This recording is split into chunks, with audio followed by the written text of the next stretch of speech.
when you push away what you already have within your home, those energies are not going to feel special to you. Those energies are going to feel pushed away, and they're not going to want to work with you.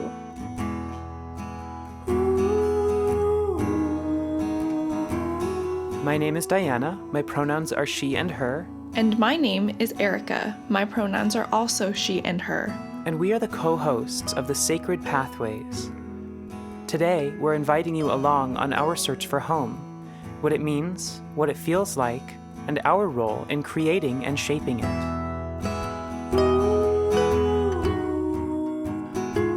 Hello. Hello. It has been a minute since we have been in this space. Yeah, it has been a minute. The last time we talked was around election time, and today we had a wonderful coup by terrorists in the Capitol, Yeah. which isn't surprising, but is still affecting people's emotional well-being right now.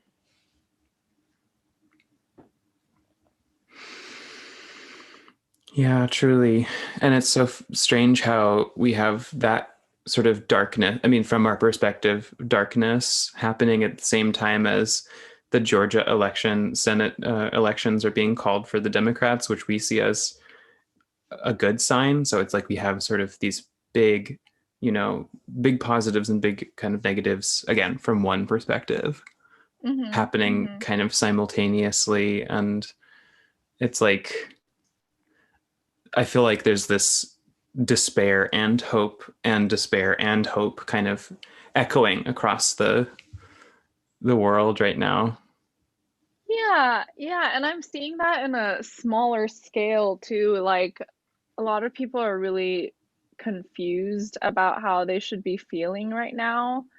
Um, and I hope it's okay with Zach that I t talk about this, but he's like in a really weird mood and he's like, I'm not sure why I'm upset. And I'm like, you know what? It makes a lot of sense. It makes a lot of sense because today was an emotionally draining day. Like, whether or not you're like me personally, I'm trying to stay away from news because I know that it's always fun in a certain way and we never ever get to hear the whole story.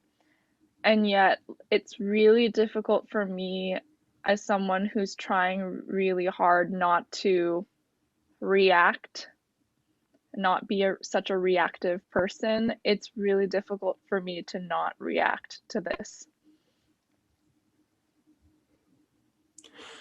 Can I ask, like, or I'm wondering if you're willing to share more about that because you've mentioned that to me before, how it's really important to you to sort of not go with is it sort of like not going with your first reaction or understanding that like your reaction isn't always helpful? Like what are the things that you find important about that kind of non-reactivity? Yes, it's, I found that it's really easy to make terrible choices. Well, I shouldn't say terrible, sorry. I found that it's really easy to make choices you wouldn't otherwise make when you're reacting to something. And I realized that being reactive is you holding on to something about your ego, which I am trying really hard to be mindful of. Like if I suddenly feel a reaction, like a really strong reaction to something, I'm like, where is this coming from? Is this really me who's reacting? Is it a part of me that is fake that I want to like have society know that I am that person, or is it coming from a place of truth? Hmm. So that's what I'm working on a lot because it's really difficult to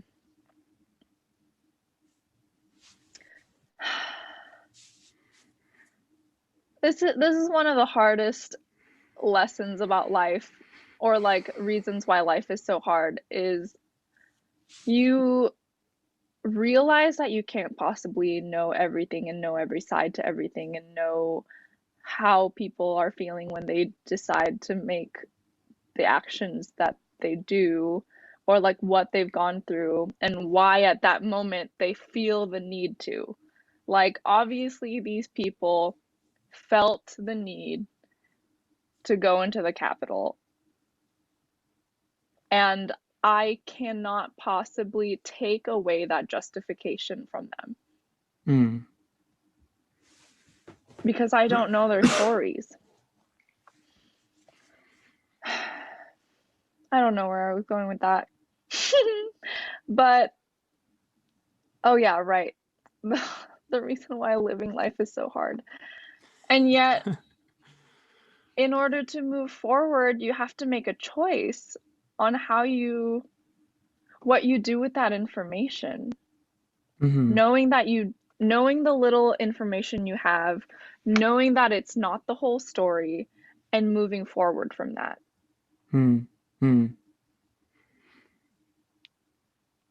So the part that stands out to my ear from that is the knowing that it's not the whole story part, which sort of speaks to me of a type of humility or just understanding of sort of the limits of knowledge and how far we can get with sort of certainty, you know? It's like, and that's one of the things that I feel like 2020 has maybe challenged. I mean, we're in 2021 now, but we've all been through this experience of 2020, and one of the things that I think has kind of come out of that is that we really can't have certainty anymore. You know, it's like there's so much unknown about, you know, the virus that we've all been sort of living partially in fear of and partially like just in reaction to. Yeah. And the vaccine that's now coming out, there's a lot of unknown. There's a lot of unknown around, I don't know, even the election in a certain sense. Like I wasn't in, you know, the places that there is contested information. And, you know, according to the information that I have, there's not a lot of evidence to suggest that there was, you know, a grand conspiracy to steal it in either direction. But I can't know that, you know. So at the end of the Yeah. day, I can't really be the one issuing the judgment on the people who are saying that it was stolen or whatever. It's like I can't say definitively that they are incorrect or wrong. That's a great point to bring up. I, of course, this might be because I'm finally in a place where I am aware of things, but I feel like need everybody needs to be aware at this point of what's going on. And maybe, tell me if I'm wrong, I feel like this is one of the times in history where there is so much confusion about what side to believe. Mm, Like, I can't think of a time when a large group of people just like question everything so much. hmm. And it's really interesting that you've chosen to have this episode be about home, because it's really important to find home within all of this confusion. Hmm. Because I feel like that's the only way in which we can move forward. Wow. I'm really like taking in that image because it almost seems like juxtaposition to me of confusion and home because I think of home as certainty or sort of, you know, protection. And Yeah. like I made, you know, sort of a mind map where you like write one word in the middle and then you sort of just kind of freely associate outwards from there. And like one of the things I thought was so interesting was there was both the word boundary and the word interconnectedness. in that Mm. mind map. And I was like, that, how does that relate to the confusion? Like how does structure relate to, chaos, I guess, because that's what I associate with confusion is chaos. And so like I don't know, like I'm just wondering, maybe we can reframe that or relabel it as change, because that's sort of a more neutral, like chaos feels like a negative connotation to me, where it's like there might be harm involved. There's sort of fear around that word for me, but change is inevitable and constant. It's like the only constant in the universe. And I get more of a sense of the sacred from that too, just from the word change. Yeah, that's honestly another thing that's anchoring me throughout all of this is I see this as a fracture of a system that is failing, Mm, mm. like the crumbling of a system that's failing, and I'm okay with that. Like You I'm would kind be, of for you that. Aquarian person, you. I am like so for this change. So for whoever's listening, like I understand it's really difficult to do, but I urge you to see all of this as much needed change. And Mm, unfortunately, when your foundation isn't strong in the first place, sometimes that's where you have to start with the removal, and it's going to feel scary as fuck. But honestly, you don't want your foundation to be rotten, you know? mm. Yeah, yeah. I think, can I share my version of that, or sort of my Yeah, like please. weaving in? I feel like my sort of response to this whole situation and so many of the situations in my life is to just like I feel like I'm giving control back to the goddess or my higher power, and to say like that I still believe that the higher power is in the world and somehow functioning through all of these people and all of these situations that I, as a human, can't always interpret or see as sacred, and sometimes seem really horrific to me. But um, Mm. just to sort of acknowledge the presence of the sacred among all of this is, like, for one thing, it's a really powerful spell, but it also, I think, centers my life in my faith, which is something that I find very strange to say as a person who was raised in a non-religious household, as a person who kind of falls, politically on this, like in a sort of familial political sense, in the politics I was raised in, faith is sort of, I think, looked down on or seen as childish, immature, like not as important as knowledge and knowing, which we can see as like the sort of driving force behind, I think, the political left is sort of the party of knowing, the party of knowledge and science. And that's, I think, what people would affirm too, is that, we believe in science, we believe in da da da. And there's an element of that that's beautiful and good and wise and like accepting. And there's an element of that that denies the intuition and denies internality and the limit of knowledge itself, and is sort of, I think, almost can be seen as making a power grab now towards, the vaccine is perfect and we just need everybody to take it, kind of thing. I'm not saying you need to take the vaccine or not, like you get to make your own decision, and I won't advise you either way, but like I wish that there were more acknowledgement of the unknown, and of the unknowable. And that's where I find faith to be just a necessary part of life and something that I need as a being. So, and that's like, I guess maybe where I'm focusing my sense of home too is faith and prayer, and like the sense that I am connected to the higher power, which in my heart and in my mind is the goddess. And um It's really important for me, I think, right now, especially as we're coming towards Imbolc, which, I have some plans around a dedication ritual during that time, in sort of alignment with some of the ancient spiritual practices that I'm reappropriating, I suppose, from like my Celtic ancestors.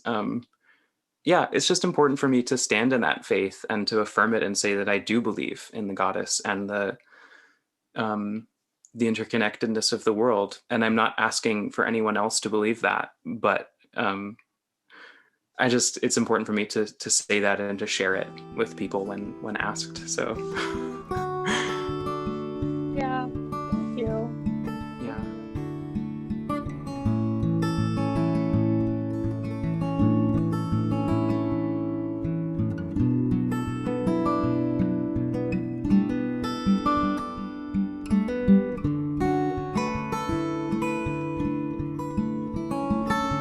Um, I have also found home in my faith, which has anchored me through events like what has happened today. What has really helped me this past year has been going into nature Mm, because it's really interesting because it seems like you're in a totally different timeline and you're in a totally different space and universe when you're out in nature. Like, I suddenly am not stressed out about all the things that I'm usually stressed out about when I'm at home or driving.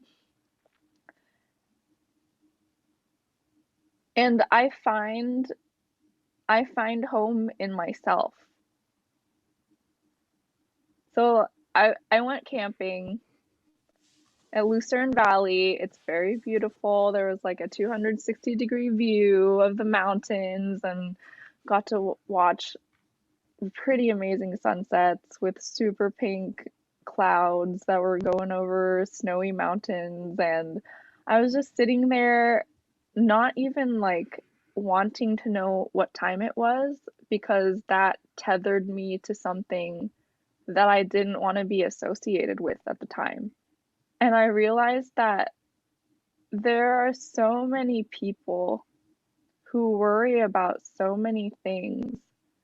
There are so many people out there who are worried about things that they shouldn't even be worried about, because unless they let it into their sphere and into their lives, it's not going to affect them.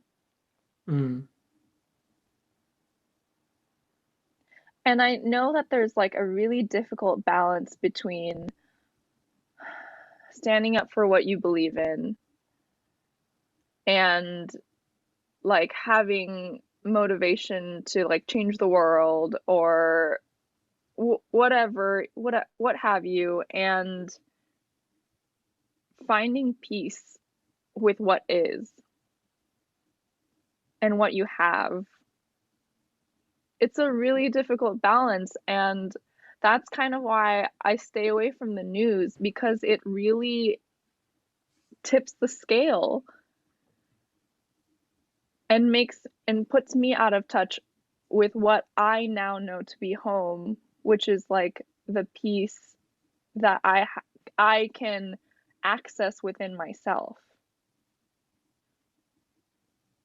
Because if I look around, I'm in a pretty nice apartment. We don't have to pay too much for it. We're in a great location. I'm right next to the freeway, and I can live comfortably with what little money I'm making. you know? And that's enough for me right now. And this whole time, like, I've been ashamed of how little I'm making. I've been ashamed of the fact that I'm not successful in my career and all of these things. And there's just like, yes, you can have a goal and you can work towards something. But when you push away what you already have within your home, it's not, those energies are not going to feel special to you. Those energies are going to feel pushed away and they're not going to want to work with you. I'm like frantically nodding over here for those who are listening and not watching. Yes, yes, I love that. And I love like how much attention and importance you're putting on what's like actually in our sphere. That's the way that you put it, you know? And like that, just that acknowledgement that there's so much about, I think, our consciousness right now as a culture, as a cultural consciousness that's focused on the collective, that's sort of way larger than the physical home.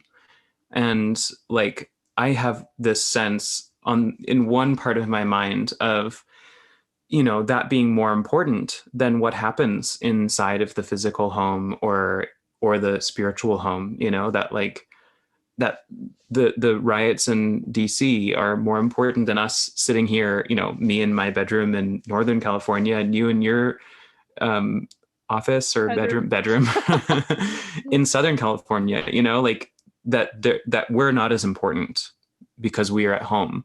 So that's like one of the things that I want to start repairing for myself is this feeling that the home is not important.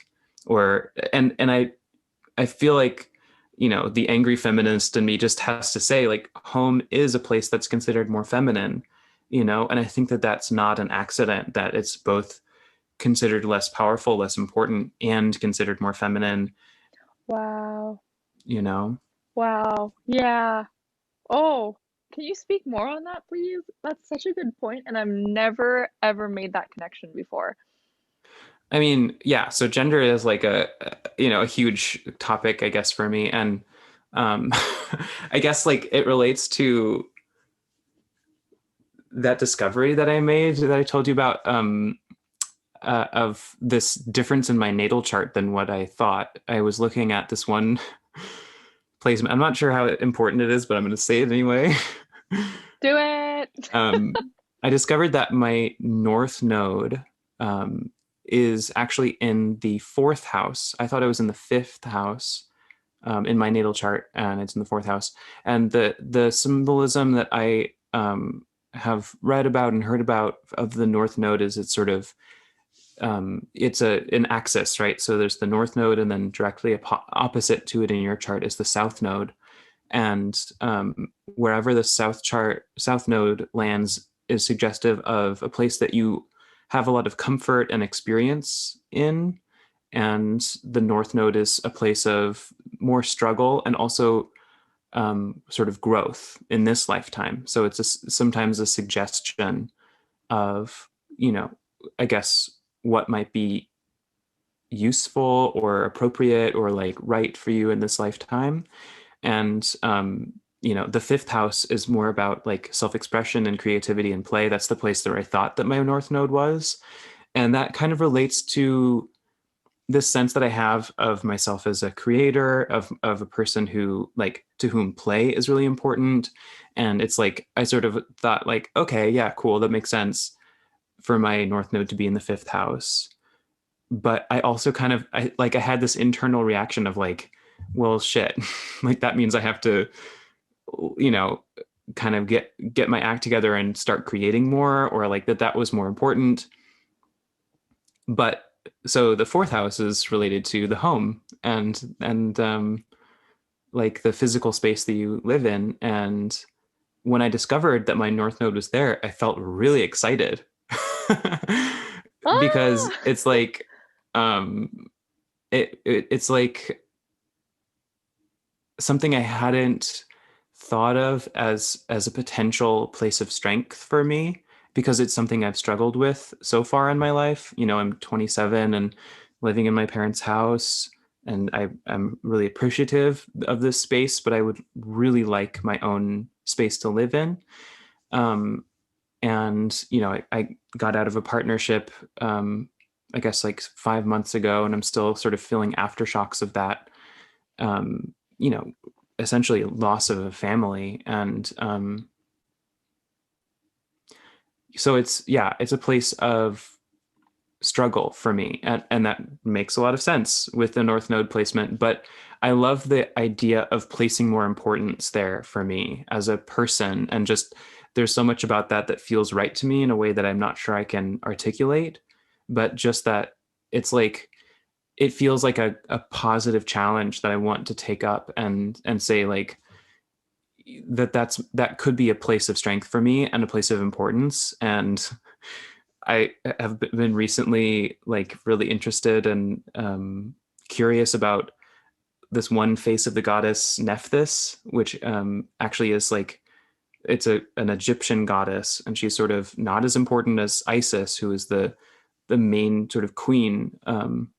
But Nephtys's name actually is the title. It's like her name isn't really a name; it's a title, which means woman of the house. And I love that if Mm. you take those words and if you like take our cultural association from them of oh, women are subservient, women, are sort of in service to the husband who is the man of the house and therefore the important person. If you take that away and if you just look at, okay, woman of the house, what is that? Like, that's a person who has a lot of power and is doing something really amazing, like Oh yeah. holding this kind of space for other people to exist in and herself. And like, there's so much about that like just speaks to me, I think, on a level that like there's a lot more to explore there for me. But anyway, it's just funny for me to like associate with a goddess that's not sort of at the forefront, isn't part of sort of the heroic cycle. Her the only parts of her story really that are recorded in the mythology are, she shelters Isis when Isis gives birth to Horus, and actually she like her house, Nephthys's house is where Horus grows up, and she also like presides over the mourning ritual of the old Horus's dad, whose name I'm forgetting, Osiris. Ra. Oh, okay. I don't know my Egyptian mythology. I'm probably like butchering it or leaving lots of things out, but it's like, so she has these two important roles of basically being involved in grieving and mourning. And like she actually had followers who were called the kites of Nephthys, like meaning the hawks, the kites of Mm. Nephthys, which were professional grieving people who would be at the funerals and like and perform grief. But I just think of that maybe not in the same way that we would of being inauthentic, like we have this association with performativity and inauthenticity, but in a ritual sense, them performing that grief and embodying that grief is a really powerful and amazing thing to do, and something that women are more equipped generally. I think we can say that without being sort of Yeah. sexist, Yeah. more equipped to do.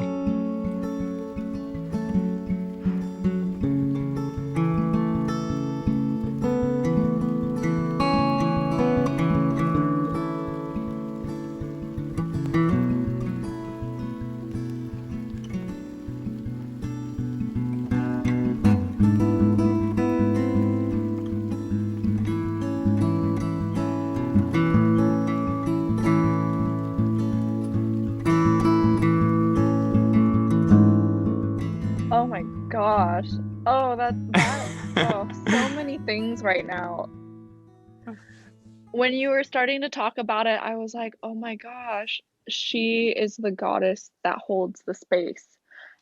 Yeah. And that is so powerful. We don't, we live in a society where action is held higher than holding the space, but Mm. holding the space and like being able to manipulate the space in a certain way is everything. It's everything. Yeah. Like you for whoever's listening, I challenge you to like just move some things around. Diana and I have talked about this. I read this from Peter Kelly's Earth is Hiring, but move the physical things in your space and you will see how huge of a difference that can make. It's always so surprising because we don't put emphasis on space so much, That's really true. Yeah. or like setting up the scene, or like the the mood of the place. Mm. It changes everything. Yeah. Yeah. It's the color. It's like the spectrum that we work with. Oh, yeah. And you know, it doesn't even have to be a physical thing. It can be an emotional thing. What, like I've said before, what you put in your sphere, like the people you spend time with, how their thoughts are totally affecting you and what's happening to you and what kind of energy you're inviting into your life. And like the Instagram Yeah. profiles you follow, Yeah. and it's like everybody's ideas and stories towards certain aspects in life affect you. Mm-hmm. And another way to bring home or hold space or manipulate the space around you is to be mindful of what takes up space in your head. Mm. Yeah. I love that.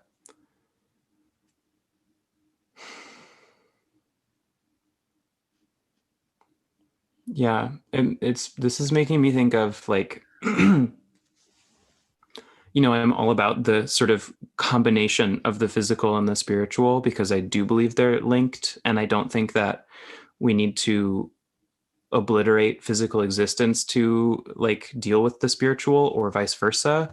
It's like, it's so important, I think, to be engaged in both because that's kind of that's the reality that I live in is a simultaneously spiritual and physical one.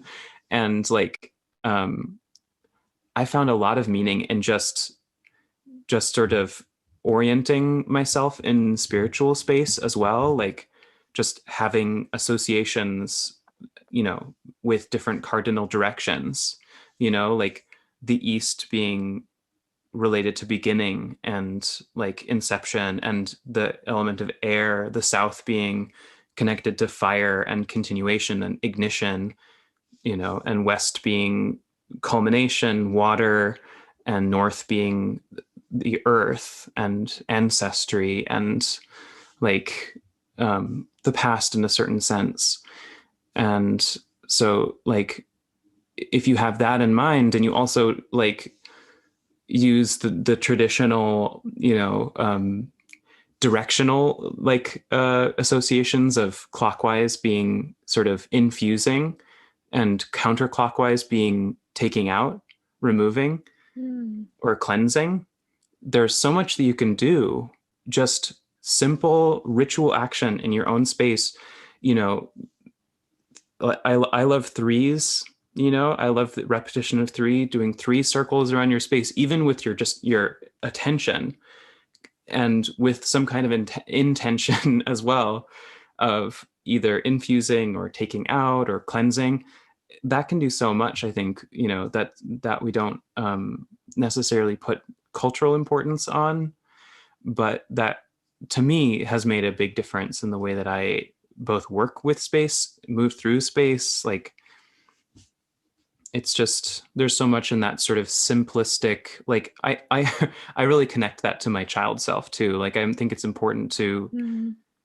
to feel like things are like a game or like they're not, too serious. Like if I'm doing things from this perspective of, well, I need to effect this kind of change upon the universe because I need a certain outcome, like I don't think that that's the when the world responds to me in a magical way. Like I feel like things kind of spark when I just play, and I'm doing things from a spirit of joy and a spirit of like that things, it's like things don't matter so much, not in the sense of like them being meaningless, but that there's just not this feeling of life and death or this feeling of fear. It's like Hmm. freedom, yeah, spontaneity, joy, take your pick. And I connect that, I'm very connected to the element of fire just personally. Like that's one of the primary like elements that I feel connected to, and like that, yeah, just that it's like I just think of how, when you see a flame, how in the moment it is, it's like it doesn't exist if you stop time. It's a process that's continually happening, and that there's this beautiful metaphor that I wish that we continued, because I believe it to be more true than we know, of like the eternal flame sort of being connected to the spirit of life, and that we are all kind of these flames that really were lit, at sort of the beginning of time, or the beginning of knowledge, or the beginning of life, and that we are still, carrying that flame forward in time, but that flame doesn't exist, without our presence, and without the presence of an experience of time, like you were saying. And like one of the things that I'm thinking about so much these days is like this quote that cultures are a collective experience of time, that makes me think of what you just shared about going into nature. You are experiencing like a different culture. Oh my God, my mind is blown.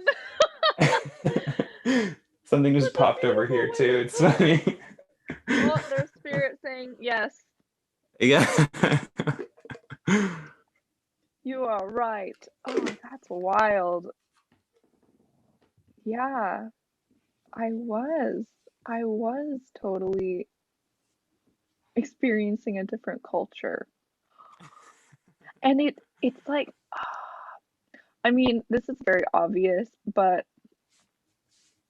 when you go to different places, when you visit different natural places, the energy is so different. Like I've never been in the high desert before, but it's really interesting because it seems really mm, it kind of seems dead during the day, but at night it seems so alive. And I Hmm. feel like that's not the case for like Sierra Nevada foothills area around where I live in Paradise with the pine trees and everything. It's just so different. And then if you're next to a body of water, that just like tips the scale a different way too, which makes sense because cultures are definitely molded by the environments that the people had to interact with. Totally. Yeah. There's that really sort of obvious example of, Inuit cultures having 40 different words for snow. And like I think of, the different words that we have for like kind of swampy wetlands, like more Mm, swamp.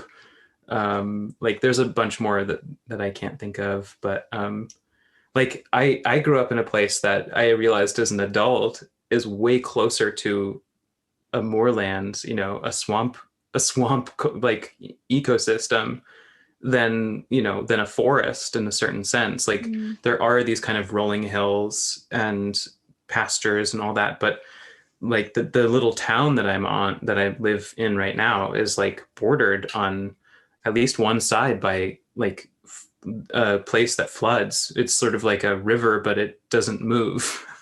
They call it the Laguna, which is, I guess, a Spanish word, but it's like that. What is that? A lagoon? A pool? Like, but just the words, like it. I don't know. And that. like you were saying, like that we're molded by those environments, ecosystems. And Hmm. and like I just wonder if that goes deeper into, maybe that's what you were sort of getting at too, deeper into our experience of time on the sort of community level, the town level, the county level, not so much maybe on the sort of cultural consciousness of the, say, the United States or the Western world, quote unquote. But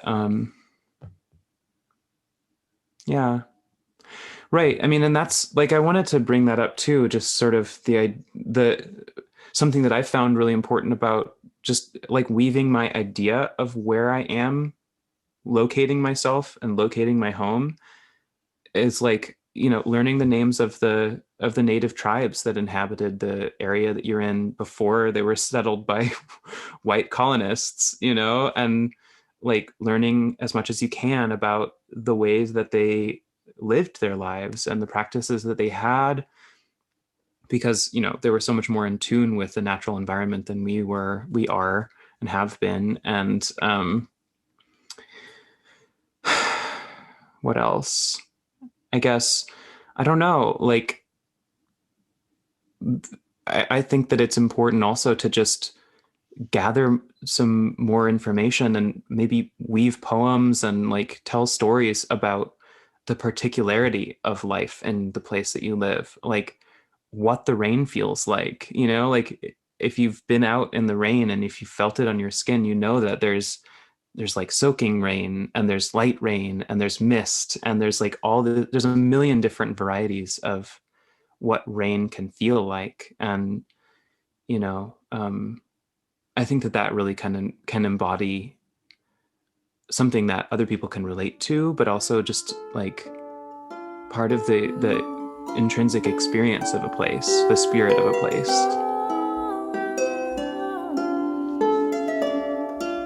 Yeah.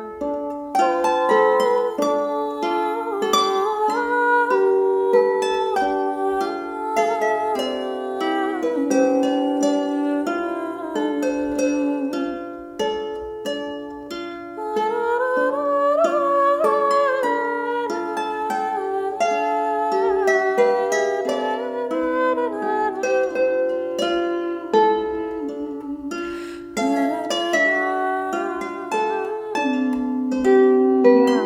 And I really want to gently remind people who are listening that your body is home too. Yeah. Like, this is the most home you'll ever get in this lifetime. And I've Wow. finally, finally, like, have been able to really put the well-being of my home into my own hands in a lot of ways. I'm moving at least 30 minutes a day. I decided to become pescatarian, and I knew that it would make my husband's life a little bit more difficult. So I took it into my own hands and started cooking dinners. Like, I've been cooking dinners 5 days in a row now. Wow, nice. Um, and I've been going out and looking for recipes, like vegetarian recipes, and just adding some salmon or shrimp here and there. And it's really interesting because the act of cooking and preparing helps you be really mindful of what you're putting in your body, which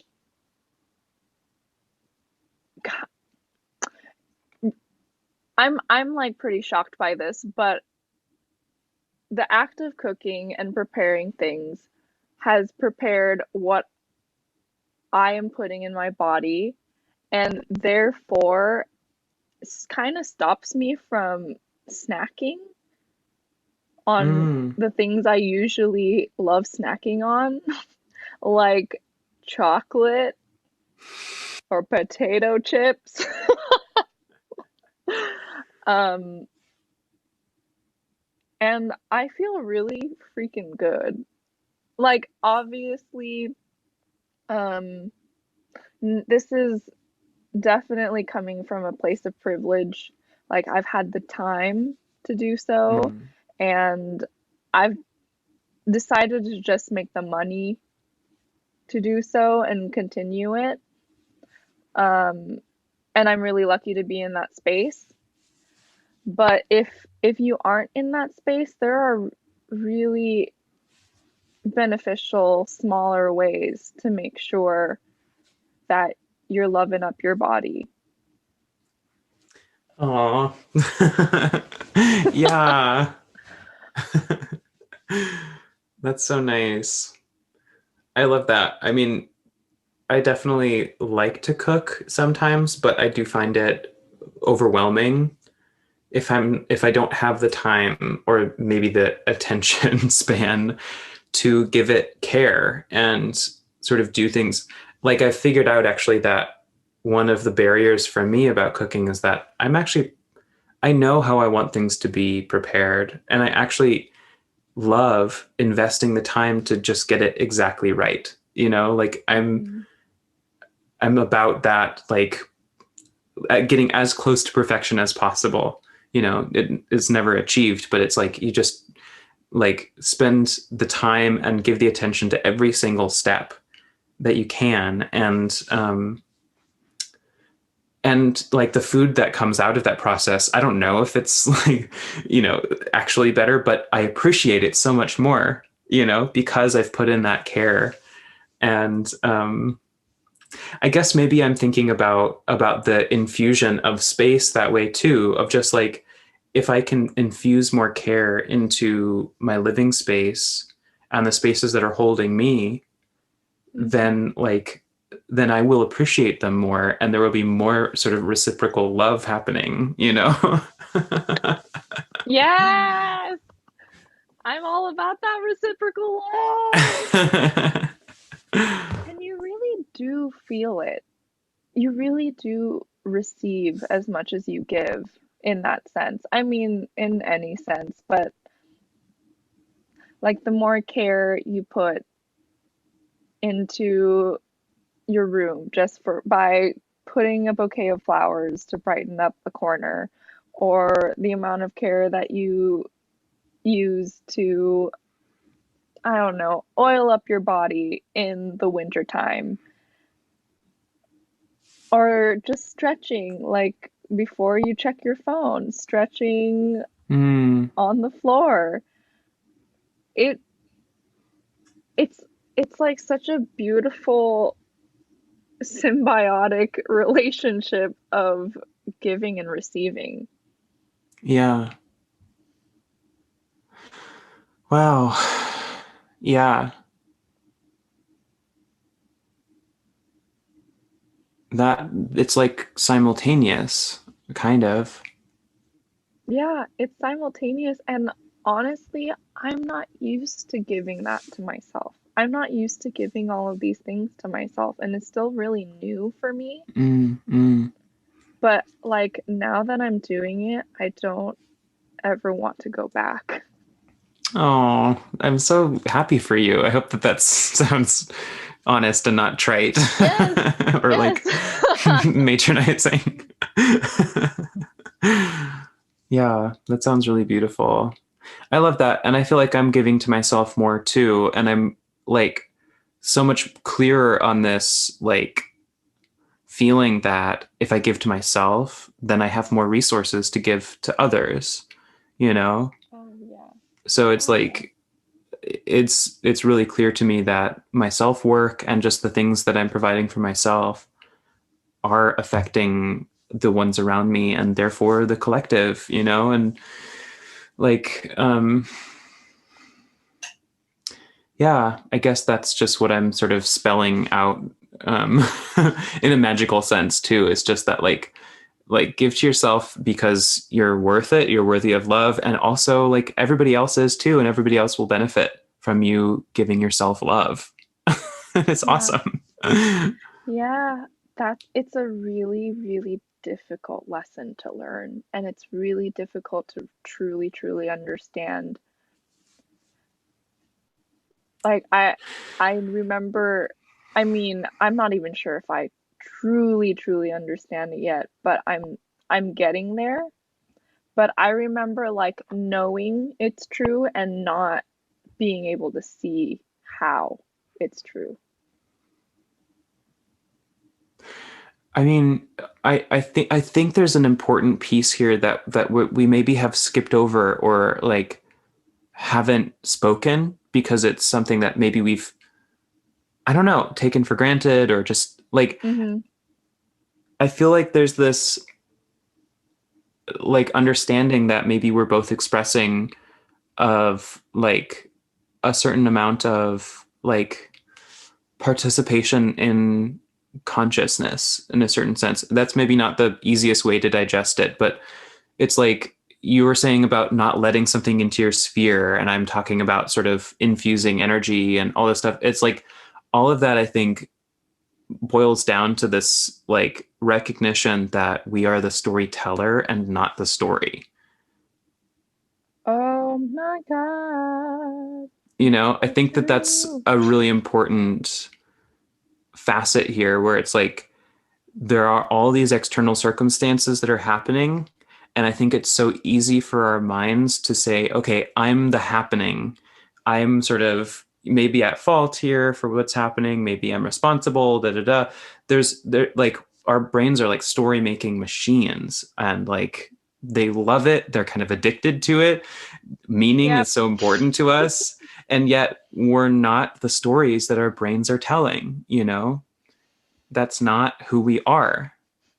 And we can decide to listen to the story and go, okay, thanks for the story. Now I'm going to, find a new story or add something to that story or take something away or, make a decision. And that's why I think that it's like there's so much about this practice that is actually kind of a contemplative practice in a certain sense that, it's something we're doing internally in a sense, but it reverberates outward so strongly. I don't know exactly where I'm going with that, but it's just like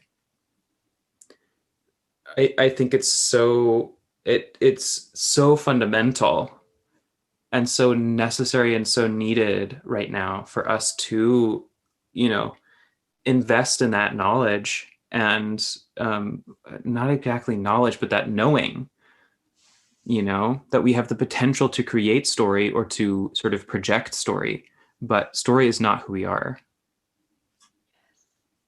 Well, that's not entirely true either.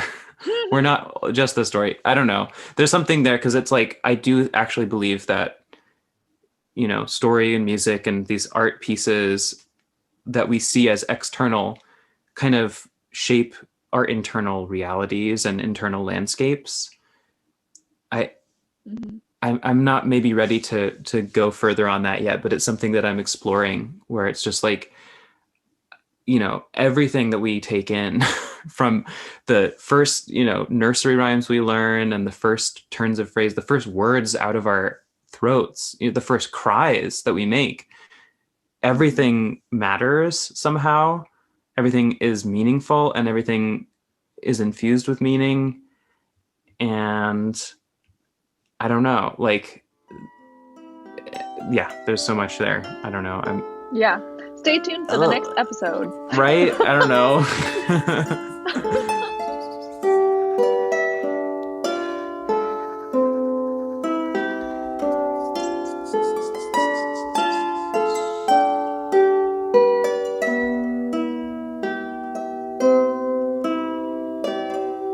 Okay, okay. Here we go. Erica's first gratitude moment. I'm so excited. Hmm.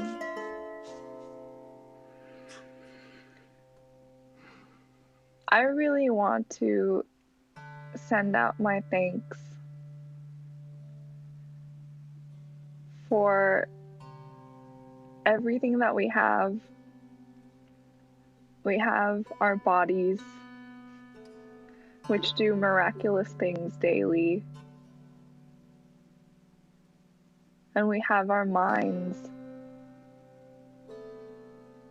which paint the picture of our outside world and our inside world in such beautiful, vibrant colors. And I'd like to thank you for our spirit, the fire that we hold forward.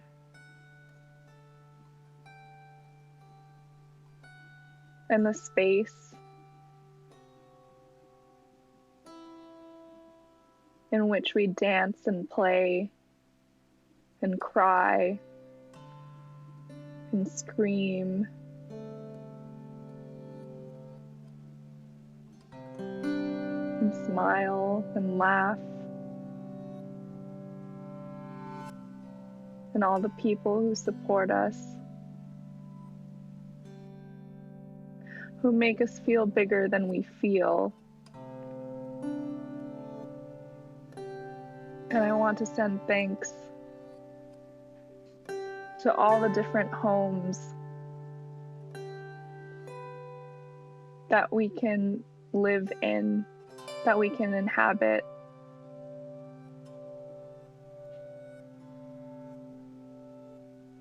And all the lessons that they teach us.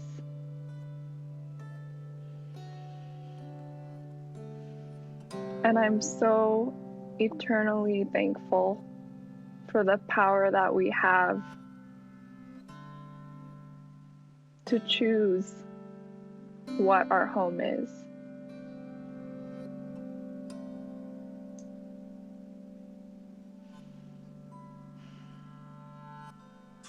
Blessed be. Blessed be.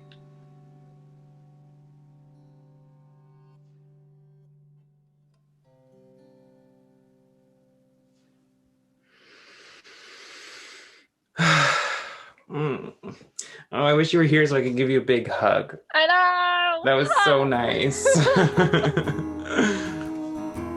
To our listeners, Thank you. blessings on your homes wherever you find them. As we close, we ask you to consider sharing this episode with someone you care about, or invite them to have a conversation about these topics with you. This episode was produced and recorded by Erica Neufeld and Diana Walker, and edited by Diana Walker. The music in this episode was written, produced, and performed by Diana Walker and Erica Neufeld.